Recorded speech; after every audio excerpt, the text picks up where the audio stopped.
بسم الله الرحمن الرحيم ألم تر كيف فعل ربك بأصحاب الفيل سورة الفيل مکی سورت تی په اعتبار د ترتیب قرآنی سره دا سورت یوسل پنځم دی نازلېدو په لحاظ سره دا سورت 19 دی په دې سورت کې یو رکوع 15 آیاتونه دي شان نزول د دې سورت داسې د نجاشی بادشاہ د طرفنا د یمن یو حاکم گورنر مقرر ابرها د عیسایو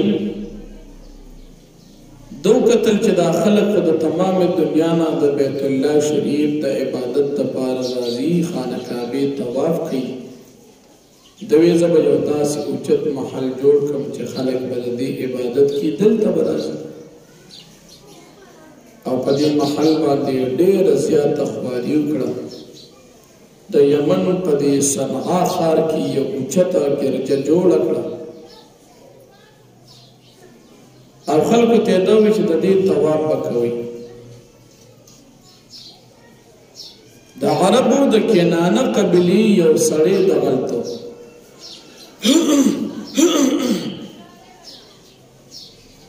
هغه سړی راغی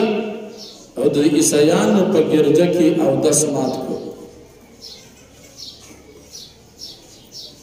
د هغې نه بعد د ابرهه چې خبر شو چې زموږ د کعبې بېعزتي شوې ده د قسم وکړو تر هغې به زه په ارام نه کښېنم چې د مسلمانانو کعبه مې وانه کړي نه یو شان نزول دا دی دویم شان نزول دا دی چې دې سړي کله دا ګرجه جوړه کړه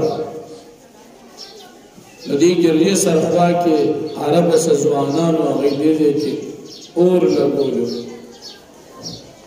هغه اور لاړو په دې ګرجه باندې پرېوته او ګرجه ټوله وسوځېدله نو دې سړي قسم وکړو تر هغې به په ارام نه کښېنم تر کومه چې وي د مسلمانانو کعبه ورانه کړي وي د ځان سره فوجیان واخیستل لوی لښکر یې ځان سره واخیستو په کعبه باندې حملې لپاره تر دې چې مکې مکرمې ته رسېدل نو په دې لاره کې د نبي کریم صلی الله علیه وسلم د نیکه وسو اوښانو هغې ځان سره کړل په دغه وخت کې د کعبې متولي د نبي علیه السلام نیکه حضرت عبدالمطلب صاحب کله چې دې کعبې ته نږدې شو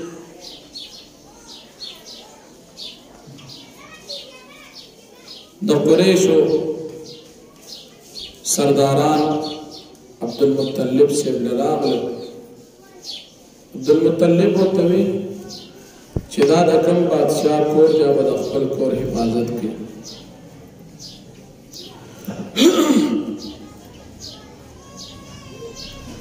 دې نه بعد عبدالمطلب صاحب ځان سره قریشو سرداران کړ او ابرهه ته وی چې ما له خپلو خان نه هغې ډېر استقبال وکړ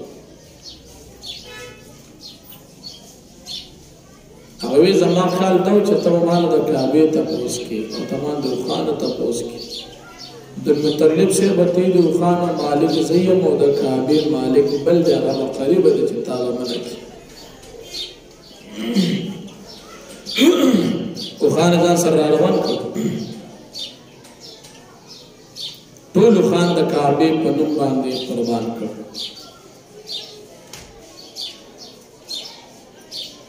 دین بعد کعبه دروازې ته راورسېدو ډېرې دعاګانې الله پاک نه وغوښتې بیا دین بعد لرې کېناستل ابرهه په کعبه باندې را روان شو الله جل شانه واړې واړې مرغۍ مسلط کې چې هغې سره په خولو کې په پنجو کې کاڼي او هغه به راتلی د ابرها په یو فوجي باندې به یو کاڼی راغورځو چې په سر به راپرېوته په لاندې طرف ووتو او د صحابي نه به هم د سورلۍ نه به هم ووتو تر دې پورې چې د ابرها لشکر ټول په دې کاڼو سره په دې وړو وړو مرغانو سره الله پاک هلاک. ابرها په بدن باندې دانې راوختې، د هغې د بدن د دانو د وجې نه ټول بدن اسخا شو، یو یو اندام به پرېوتو. په دې طریقې سره الله پاک د ابرها مردار کړو. د دې نه لږ وخت بعد نبي کریم صلی الله علیه وسلم دنیا ته تشریف راوړ. په دې صورت کې نبی علیه السلام ته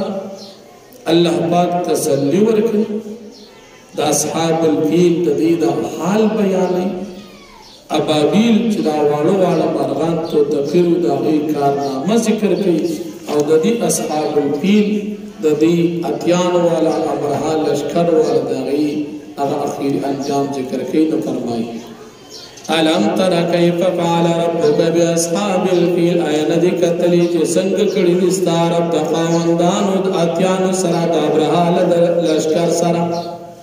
الم یجعل کیدهم فی تضلیل، آیا نه دې ګرځولي الله پاک تدبیر د دې په ګمراهۍ کې. ورسل علیهم طیرا ابابیل، او رالیږلي دي په دې باندې واړه واړه مرغان توته کري. ترمیهم بحجارة من سجیل، چې راغورځول به په دې باندې بحجارة من سجیل کاڼي د کود کاڼو. فجعلهم کعصف مأکول، پس وی ګرځول دي لرا کعصف مأکول، پشان د خاشو، پشان د بوسو چې هغه خوړلی شوي بیا راغورځولی شوي وي. په دې طریقې سره الله پاک دې هلاک کړل.